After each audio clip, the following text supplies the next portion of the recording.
Karo ka ng timbang. Ako sa mata. Ito. Hi. Hi. Hello. Ayan, malay buhay na. Sa pangalan po ng dakilang Panginoong Jesucristo, isang mapapalang gabi sa bawat isa. Ngayon po, meron tayo dito pag-aaralan. Kumbaga yung sitas na lang ganina, yung tatalakayin natin para gawin natin gabay sa ating pang-araw-araw na pamumuhay. Ang sabi po dito sa unang Korinto 12, hanggang 12. Kaya ipinapapalatas ko sa inyo na wala sino man nagsasalita sa pamamagitan ng Espiritu ng Diyos ay nagsasabi si Jesus ay itinakwil, at wala sino man makapagsasabi si Jesus ay Panginoon kundi sa pamamagitan ng Espiritu Santo. Ibig pong sabihin, ang bawat tao o sino man sa atin na nagsasalita ng sumasang-ayon kay Kristo ay na kay Kristo. At ang lumalaban naman kay Kristo ay wala kay Kristo. Kaya hindi po magagawa ng isang tao may gabay ng Espiritu Santo para kutyain si Kristo, kundi para papurihan siya. Kaya kung ang sinasabi ng isang tao hindi sumasang-ayon sa ginawa ni Kristo, wala sa kay Kristo. Kundi ang nasa kanya, yung kalooban ng kalaban ng Diyos. Sa makatuwid bagay, ang diablo. Ibig sabihin, ang Espiritu ay nagbibigay sa atin ng udyok para itaas si Kristo, para papurihan siya, sambahin, at kinakailangan sampalatayanan. Ngayon, may iba't ibang mga kaloob na dapat iisang Espiritu. Totoo po. Bawat isa sa atin, merong taglay na ng kaloob. Bago pa tayo mabuhay bilang isang tao, hindi pa tayo isinisilang, meron na tayong nakatakda na kaloob na taglay na natin nung tayo'y nasa sinapupunan na ng ating ina. Ibig sabihin, nakaprograma na yung magiging buhay natin dito sa ibabaw ng sanlibutan. Gagawin na lang natin. Kaya kung minsan, bago pa tayo likhain, alam na ng Diyos ang kalalabasan ng bawat isa sa atin, kung ano ang magiging buhay natin. Ganun po makapangyarihan ang Diyos. Pero po, pagdating sa kaloob, ito po ay namamaterialize, na-energize sa oras po na ito ay paspasan o makonsagra.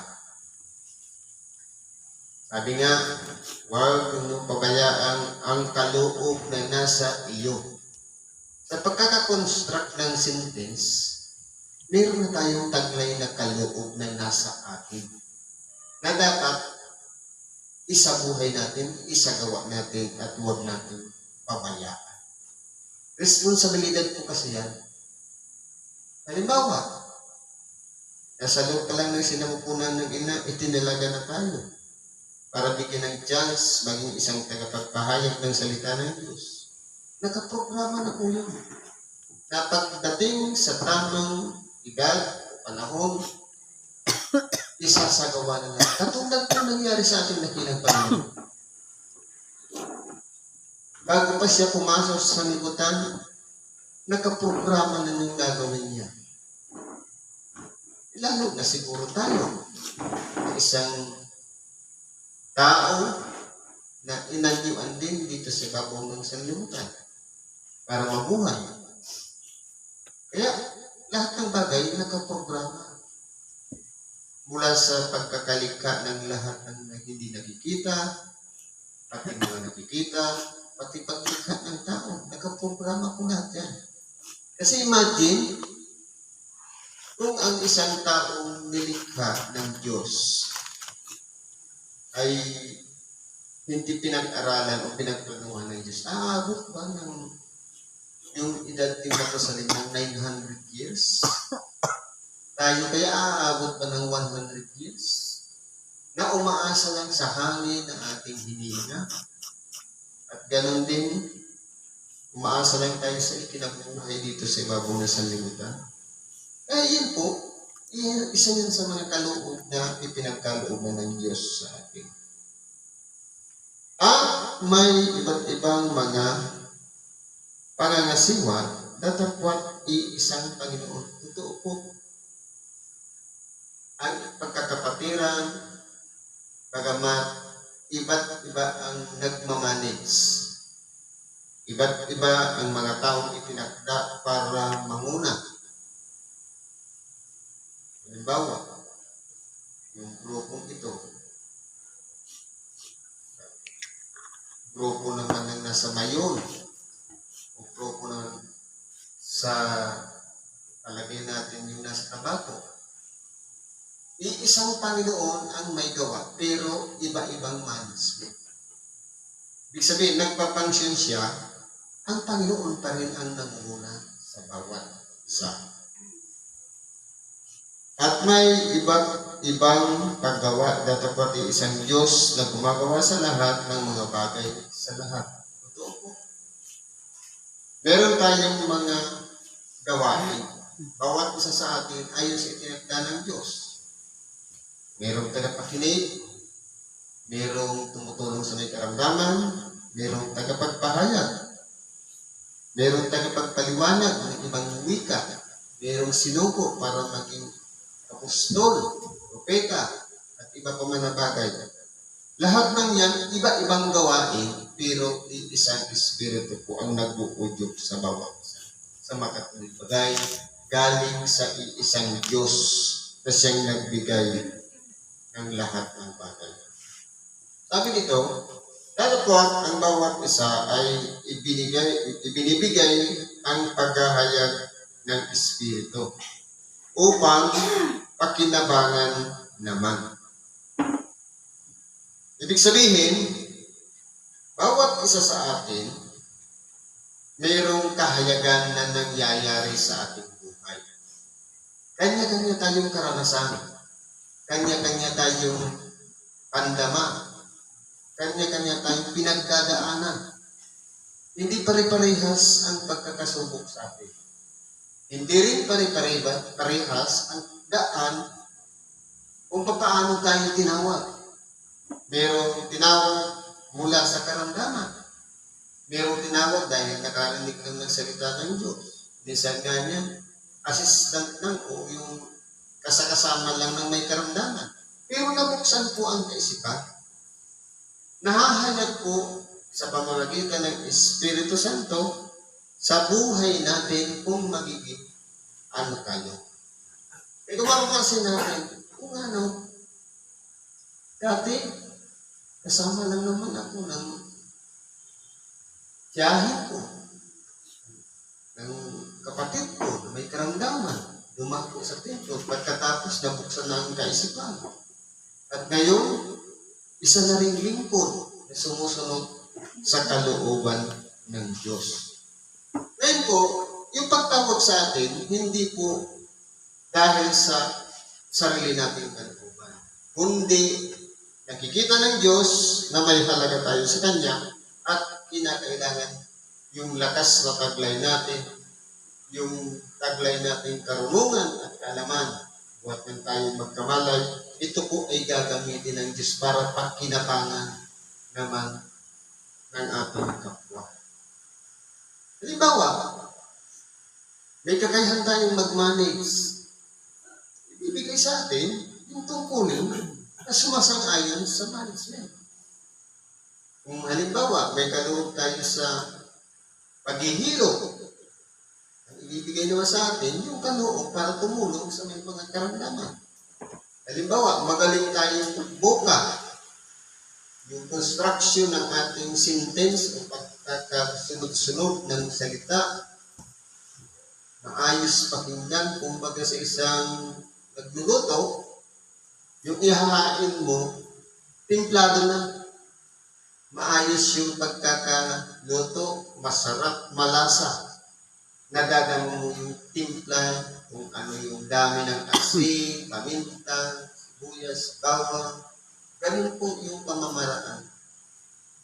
Pero ang importante po doon, yung pagiging isa nating tao, nataglay na natin, nakaloob na nasa atin, napapakinabangan po yan ng Diyos. At ginagamit yan para, kung halimbawa, yung pagbubuka, tatawagin tayo niya para maging isang tagapagpahayag niya. Walang iba ang maging isang ibang lista o tagapagpahayag ng salita ng Diyos.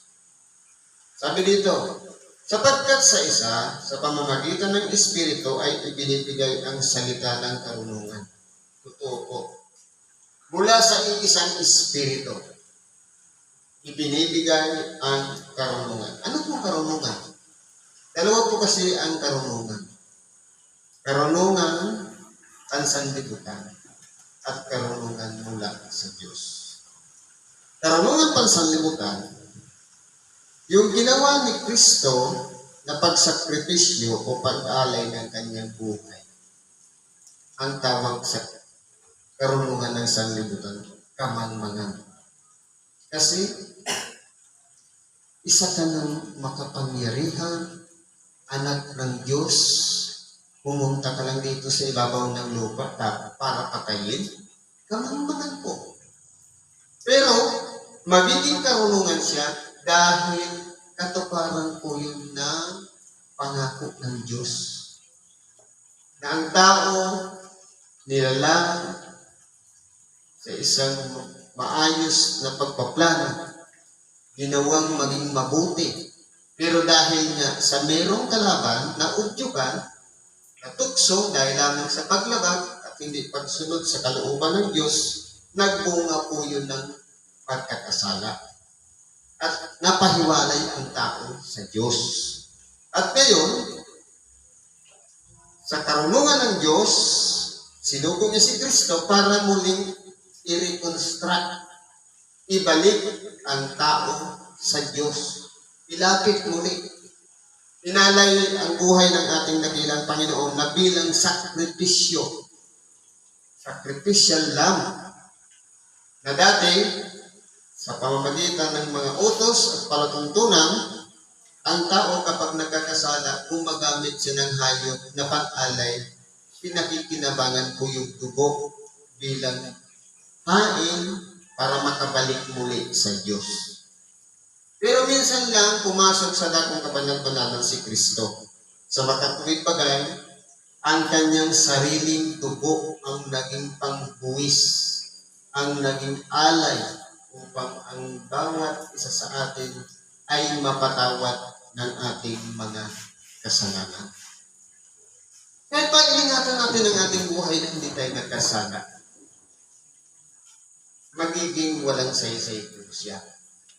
Kasi po, sa pamamagitan ni Kristo, iuugnay natin ang ating buhay na kaya pala siya sinugo dahil sa ating mga kasalanan. Kahit iningatan natin na hindi tayo nagkasala, pero po, kung aakuin natin sa ating sarili, wala tayong kasalanan, magiging useless. Pero, ibibigyan natin ng halaga yung dugo ni Kristo, aakuin natin na tayong makasalanan. Sa makatuwid, sa isang makasalanan, kailangan natin yung dugo na tinatawag na pantubos. Sa makatuwid bagay, dugo ni Kristo. Sa pamagitan ng Espiritu, binibigay ang salita ng karunungan at sa iba yung salita ng kaalaman ayon din sa Espiritu. Totoo po. Paano po nade-develop ang kaalaman ng isang tao? Kapag mayroon pong nagtuturo at mayroong gabay na mula sa Diyos. Kasi po, yung kaalaman, hindi po yan instant na nakukuha agad. Ang karunungan, taglay na natin yan. Pero yung kaalaman, nade-develop po yan sa oras na mayroong isang taong nagturo at nagpaliwanag, nadadagdagan po ang ating kaalaman. Pero yan ay mula din sa isang espiritu. Sabi dito, sa iba'y ang pananampalataya. Totoo po. Paano po sumisibol ang pananampalataya sa isang tao? Sa pamamagitan po ng pakikinig. Ang salita ng Diyos, ipinapahayag sa mga tao gumagamit ng tagapagpahayag, tagapagpalakay, tagapagpaliwanag ng salita ng Diyos. Na ito po ay binibigkas o sinasabi at tayo naman na tagapakinig dahil sa tingin natin totoo yung ebanghilyong ipinapahayag, sumisibol po yung tinatawag na pananampalataya. Ang pananampalataya po kasi paniniwala at pagtitiwala sa mga bagay na hindi nakikita. Halimbawa, paano natin masasabing sumasampalataya tayo kay Kristo? Hindi naman natin siya nakita. Pero dahil sa Ebanghelyo, ipinahayag si Kristo, sumampalataya tayo sa Kanya na hindi natin siya nakita. Na alam natin, nangyari at totoong nabuhay talaga siya dito sa ibabaw ng lupa. At sa iba'y ang mga kaloob ng pagpapagaling. Totoo po. Meron tayong taglay din na kaloob sa pagpapagaling. Mula pa noon na hindi pa natin nalalaman na meron para tayong taglay yan. Angkin na natin yan. Pero darating ang panahon na kahit man gaano man tayo umiwas, pagpalipat-lipat ka man ng tirahan kung sadyang ipinagkaloob sa atin ang kaloob sa pagpapagaling, lalapitan at lalapitan ka ng taong hihingi ng tulong para bumalik. Kalooban din po yan ng Diyos na bunga ng isang espiritu. At sa iba'y ang paggawa ng mga himala. Anong klaseng himala? Dalawa po kasi ang ginagawang himala. Sabi sa English, magic. Ano yung magic? Black and white magic. Sa ibang salita, mahika blanca at mahika negra. Yung mahika negra, ito yung mga salamangka na gumagamit. Halimbawa yung mga magician na yun, salamangka po yun. Kasi hindi naman talaga totoong magic, kundi bilis lang ng kamay. Nakala natin magic. Pero yung white magic, ito yung totoong nangyayari. Halimbawa, sa isang tao, imposible nang gumaling. Dahil sa lakas ng kanyang pananalig sa Diyos, sumisibol po ang kagalingan sa kanya. Dahil lamang sa pagtanggap sa kanyang sarili na siya'y makasalanan. Kaya po, nagkakaroon ng tinatawag na himala ayon sa isang espiritu.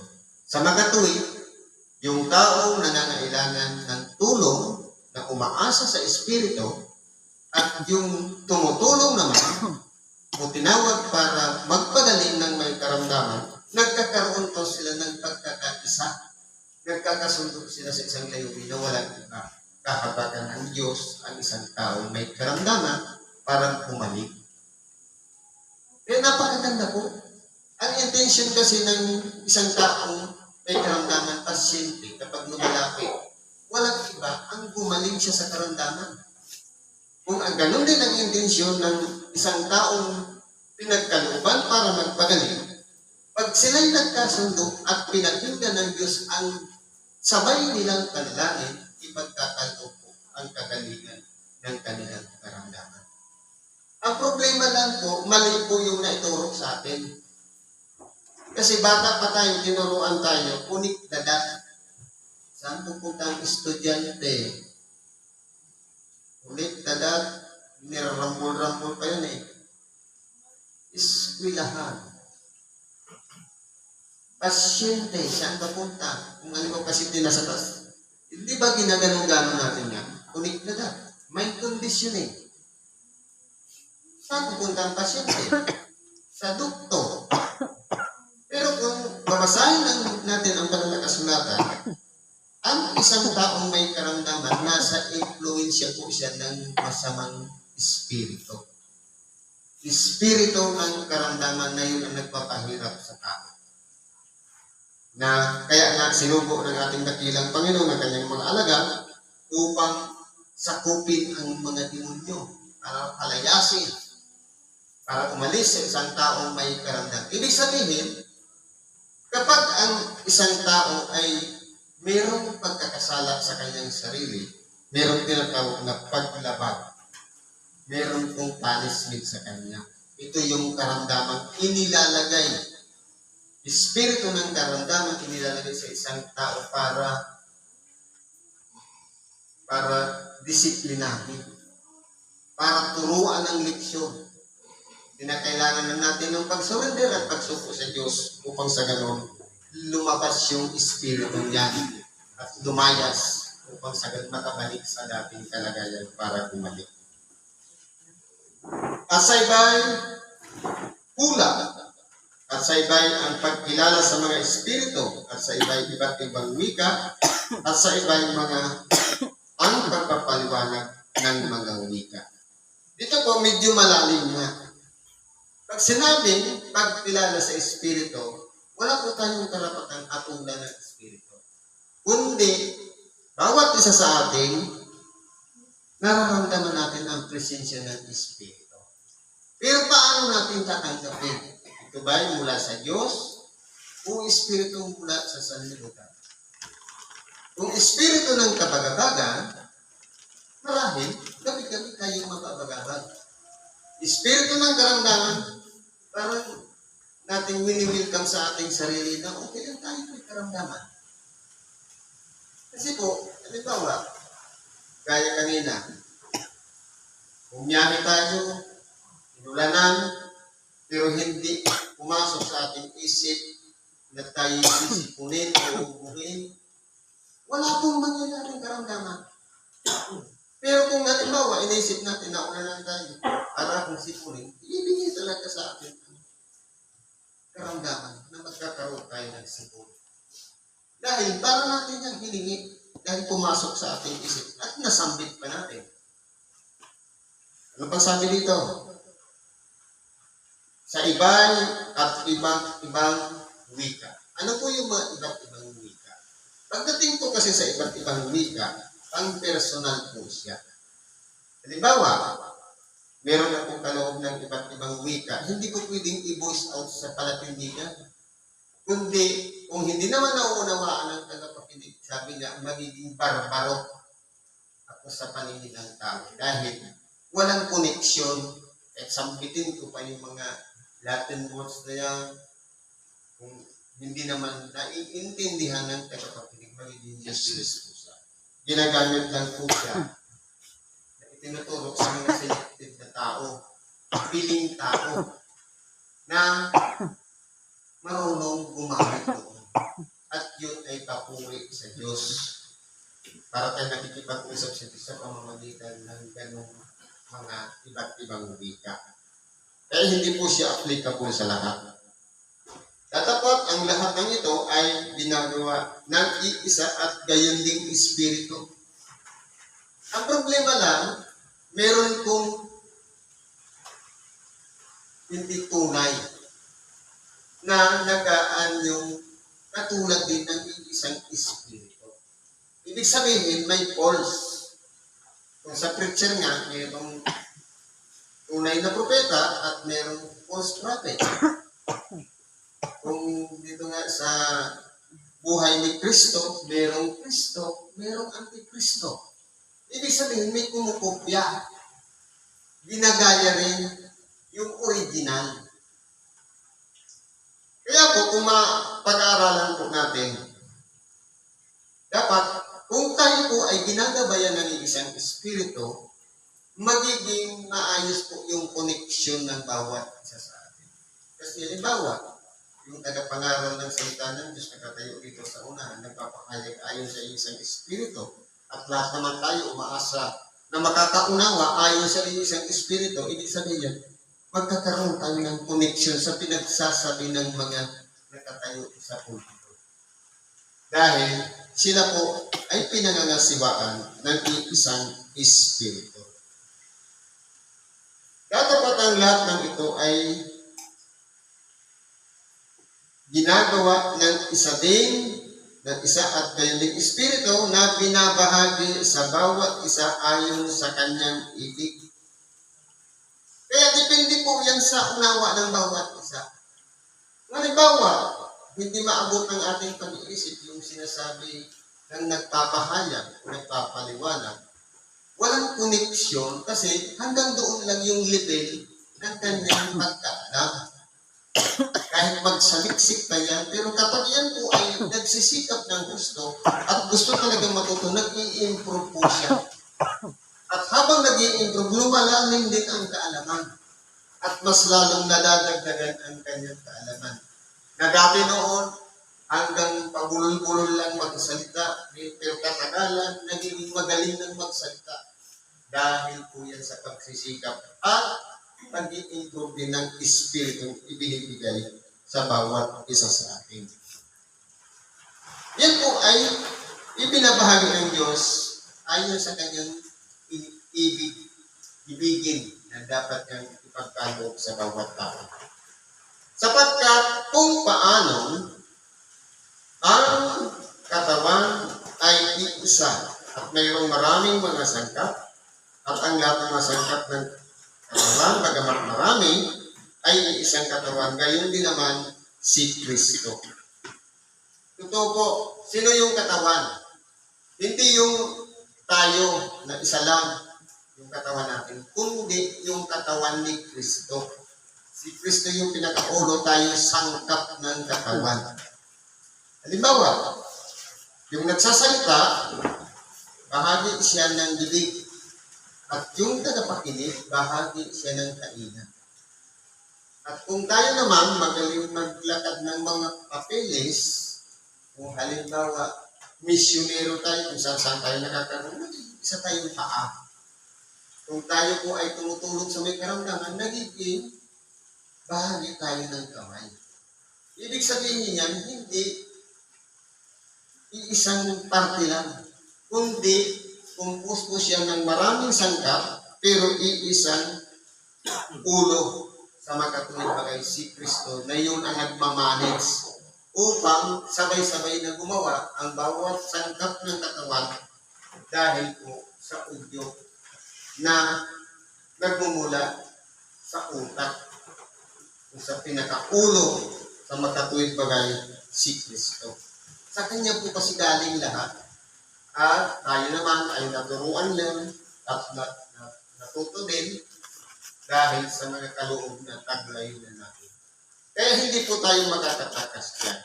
Kung ano yung ibinigay na sa atin ng Diyos sa taglay na natin, nabibilo po siya at nai-improve sa oras na dumating ang kapanahunan na tayo'y tawagin na ng Diyos upang gawin ang isang bagay na itinakda ng Diyos na dapat natin gawin para sa ating kapwa. Kaya po ang paglilingkod sa kapwa, hindi po basta-basta. Nasasabihin lang natin sa ating bibig, gusto ko maglingkod. Kundi kung wala sa puso ang tunay na paglilingkod, magiging walang saysay ang pagiging natin tagasunod kay Kristo. Makatuwid, nakatakda na yan sa magiging buhay natin kung paano natin gagawin ang kalooban ng Diyos. Ngayon, talakayin natin yung ikalawa. Sabi dito sa Filipos 4, versikulo 4 hanggang 9, sabi dito, mga galak kayong lagi sa Panginoon, muli kong sasabihin, mga galak kayo. Parang ulitin lang natin yung binigkas kayo. Kagalakan po para saan? Kagalakan sa mga nagtatagumpay. Kagalakan sa mga natututo, sa mga nadadagdagan ng kaalaman. Pero kung halimbawa, mayroong tao na walang pagsulong at hindi nadadagdagan ang kaalaman, halimbawa, kanina, naglilityo, at mayroong nagpapahayag pagkatapos. Nung nirecall, wala man lang tayong naalala. Limot lahat, nabura, na-erase. Anong kagalakan ang tatanggapin natin? Kasi, kung mapapansin natin, hindi nadagdagan yung dati nating taglay na kaalaman. Pero, kung meron tayong pagpapahalaga doon, isang kagalakan po sa bawat isa sa atin, na meron na namang nadagdag sa kaalaman na itinuro sa atin. Lamang, magkakaroon tayo ng pagsusuri. Totoo ba talaga yung kagalakan na nararamdaman ko? Magkakaroon kaya yun ng bunga, yung kagalakan niya. Pero kung yan po ay ikatututo natin, ikadaragdag ng kamalayan natin at ng kaalaman natin, dapat natin yan ikagalak. Sabi dito, makilala nawa ang inyong kahinhinan ng lahat ng mga tao. Ano pong klaseng kahinhinan? Ibig sabihin, yung mabuting pag-uugali. Paano po napapabuti ang pag-uugali ng isang tao? Sa pamamagitan ng pagtutuwid ng Diyos. Na dati, tayo ay makasalanan o mahilig lumabag na hindi sumusunod sa kalooban ng Diyos. Pero, ngayong nabuksan na ang ating isipan at binago na tayo, nagsisi na tayo, naging isang sisidlang hirang na tayo sa harapan ng Diyos, dapat makilala ang ating kahinhinan ng bawat taong nakakasalamuha natin. Ibig sabihin, may pagbabago. May pagsasaayos na dati, masama yung ugali, nagiging mabuting pag-uugali. Bakit inalimbawa sa kahinhinan? Kumbaga, walang nagiging side effects, walang nasasagasaan, walang natatamaan, walang nayayapakan, kundi isinasagawa lang yung tunay na kahalagahan ng pagbabago ng isang tao. Sabi dito, ang Panginoon ay malapit na. Ito po, kailan pa ito sinulat? Sinulat ni Apostol Pablo sa Pilipos 2,000 years ago. Ang Panginoon ay malapit na. Lumipas ang 2,000 years, sasabihin ng iba, malayo na. Bakit lumipas ng 2,000? Hindi pa rin. Pero ito, yung pagpapaalala na malapit na. Kasi po, iba po kasi ang sukatan ng tao ng malayo at malapit. Ang sukatan ng tao, pag malayo, kinicompute nila yan sa tagal. Pag malapit, kinocompute pa rin. Kasi meron tayong batayan. Ang tao kasi, kumukompute siya sa oras, sa taon, sa buwan, sa minuto, o segundo. Pero po sa Diyos, ang sukatan po yan, pag sinabing malapit na, paparating na. Ibig sabihin, hindi siya pwedeng computein yung pagdating ng ating dakilang Panginoon. Kundi, sa isang hindi gumagamit ng batayan, pag sinabing malapit na, paparating na. Huwag kayong mga balisa sa anumang bagay. Ito po, maraming mga bagay na nagdudulot ng kabalisahan sa atin. Ang problema, hindi nasusolusyonan ng isa pang problema.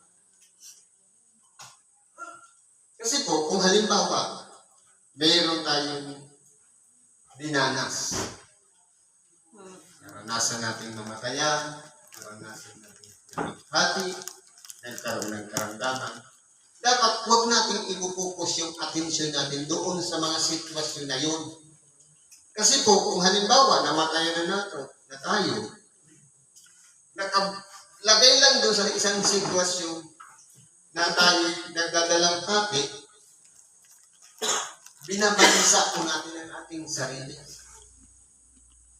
Halimbawa, nanligaw ka, tapos nagkaroon ng break up, pinag-isipan ng gusto yung break up, naging broken hearted, pagkabalisa ko ang tawag ko. Kasi hindi dapat pagtuunan ng pansin yung problema. Kundi, maging positibo tayo, hanapin natin yung solusyon. Kung paano tayo makakahango sa sitwasyon na dinanas natin. Halimbawa, masakit ang ating ulo, karamdaman. Kapag nakapokus tayo, palagi natin iniisip, masakit ang ulo, masakit ang ulo, masakit ang ulo. Wala kang iniinom na gamot, nakapokus ka pa rin sa pagkabalisa. Na iniisip mo yung karamdaman sa halip na humanap ng pamamaraan para mawala yung sakit ng ulo, ayun, nabauna doon sa pagkabalisa. Anong dapat natin gawin? Ang sabi niya dito sa Ebanghelyo, huwag kayong mga balisa. Iisa ang pinanggalingan kapag sinabing huwag, dapat hindi natin ginagawa. Ano ang dapat natin gawin? Sabi dito, kundi sa lahat ng mga bagay sa pamamagitan ng panalangin at daing na may pagpapasalamat ay ipakilala ninyo ang inyong kahilingan sa Diyos. Halimbawa, sabi ko kanina, masakit ang ulo. Ipakilala natin sa Diyos, Lord. Masakit ang ulo ko. Ano po ba ang gamot na kailangan ko nito? O at least nag-isip tayo ng solusyon para mawala yung sakit ng ulo. Kasi po, ang pagkabalisa po kasi, yan ang tactical na pamamaraan para ilubog tayo. Halimbawa, wala tayong masaing. Kahit ulit-ulitin mo pa yung walang bigas, walang darating talagang bigas. Pero ipakilala mo sa Diyos, at bumangon ka, lumabas ka sa bahay, maraming bigas. Sabi nga, humanap ka at ikay makasusumpong. Hindi ka makakahanap kung nasa loob ka lang ng tahanan. Nandun ka na nga sa sadya mo. Hindi mo naman ina-apply. Tumuktok ka at ikaw bubuksan. Nandun ka na sa pintuan ng kapitbahay mo. Tapos ayaw mo galawin yung kamay mo para kumatok. Baka mamaya yan, paglabas ng kapitbahay mo at nagkagulan pa kayo. Kaya, mayroon talaga tayong gagawing action. Sabi niya, in every action, there is always a reaction. May nangyayari sa bawat aksyon na ginagawa natin. Kaya, huwag natin itutunan natin sarili doon sa sistema ng problema. Kundi, solusyon ang palagi nating iisipin. Kasi po, yung pagkabalisa, pamamaraan yung para hindi tayo makapag-isip ng positibong bagay. Puro negatibo. Na ipararating lang natin yan sa Diyos sa pamamagitan ng dalangin. Paghiling. Ano ang ibibigay ng Diyos? At ang kapayapaan ng Diyos na di masayod ng pag-iisip ang mag-iingat ng inyong puso at ng inyong mga pag-iisip kay Kristo. Bibigyan niyo tayo ng kapanatagan, kapayapaan. Ang kapayapaan po kasi, isa po yan sa pagpukontrol ng magulong pag-iisip, pati puso. Bakit dalawa? Pag-iisip at puso. Kasi, siyempre, yung labis na pag-iisip na nagdulot ng kabalisahan, kinakailangan parang computer, puno na ng virus, i-structure natin. I-reprogram. Nang sa ganun, maipatama lahat yung mga diferensya, yung mga mali. Sabi dito, kapayapaan ng Diyos. Mula mismo sa Diyos ang ibibigay sa atin na hindi maabot ng ating sariling pag-iisip. Kasi po, yung isipan natin, limitado lang. Pero yung kapayapaan ng Diyos kapag na-i-apply sa buhay natin, nagiging unlimited na rin tayo. Dahil mula siya sa walang hanggan. At tayo may hangganan. Kapag tinulungan tayo ng Diyos na walang hanggan, magiging walang hanggan na rin ang ating pag-iisip. Pati ang ating puso, mababago rin, mapag-iingatan. Kasi po, sa bawat kinakaharap nating pagsubok o problema sa ating buhay, pinakahirapan lang natin ang ating sarili. Ang ating puso, ating pag-iisip, baga, atay, lahat ng yan apektado sa oras na tayo'y nababalisa sa iba't ibang mga bagay. Meron tayong naapektuhang bahagi o porsyon o internal organ na tagtay natin na pinahihirapan natin dahil lamang sa pagtutuon doon sa mga dapat na hindi natin kabalisahan pero ginagawa natin. Kasi po, minsan nagagaya natin yan sa mga magulang din natin. Yung masyadong problematic, isip ng isip na hindi naman dapat isipin. Dapat i-apply na natin yung tinatawag na satisfaction. Matuwa na tayo, kasiyahan na tayo doon sa tinatanggap na biyaya araw-araw. Sapat nito. Sabi dito, katapos-tapusan mga kapatid, ito ang palagi natin iisipin. Ano mang bagay na katotohanan, doon lang tayo sa katotohanan. Ano man yan pamamaraan, basta pawang katotohanan, tanggapin natin. Ano mang bagay na kagalang-galang, ano mang bagay na mabuting pagpapasya, o mabuting kalooban, o mabuting pagkatao, mabuting bagay na tinanggap natin. Halimbawa, napagpayuhan tayo natin at sa tingin natin, kagalang-galang naman siya at yung payo niya ay napapakinabangan natin, doon tayo. Ano mang bagay na matuwid, kung ang dinanas natin, bagamat tayo nabagsak, nagkasala, nakahamak, pero nakita na natin yung katwiran, doon tayo. Ano mang bagay na malinis, kung alam natin na ikarurumi natin, ikapapahamak natin, bakit natin tatanggapin? Kundi doon tayo sa isang bagay na malinis. Ano mang bagay na kaibig-ibig, yung katanggap-tanggap pa, na kahit tayuhan tayo kung sa tingin natin mahirap, pero hindi katanggap-tanggap, bakit natin pagkukulan ng pansin yun? Kundi doon tayo sa katanggap-tanggap. Doon sa, sabi dito, anumang bagay na mabuting ulat sa reporte. Kung halimbawa, ang binibigay sa ating kwento na ikapapahamak natin at sinisiraan yung iba, huwag natin tanggapin. Kundi, yung totoo lang, kung ano talaga yung tunay na nangyari. Mabuting ulat. Sabi nga, bumabase sa mga facts sa totoong pangyayari. Hindi yung inbensyon o paninira ng puri sa kapwa. At kung may anumang, sabi dito, kung may anumang kagalingan, sabi nga, best of best. So, yung sa tingin natin, alin kaya yung maganda doon sa mga iniaadvise sa atin, mga payo? Kung may anumang kagalingan, at kung may anumang kapurihan, kung sa tingin natin, epektibo yung payo, yung turo, yung aral, doon tayo. Ay isipin ninyo ang mga bagay na ito. Palagi tayo doon sa tama. Ang mga bagay na iyong natutuhan, at tinanggap, at narinig, at nakita. Ano-anong mga bagay ito? Natutuhan. Buhat sa ating pakikinig. Sa pakikipag-cooperate. Doon po tayo natututo. Tinanggap. Ibig sabihin na-absorb ng ating pag-iisip. Na-accept. At narinig. Ibig sabihin, napakinggan mismo ng ating dalawang tainga.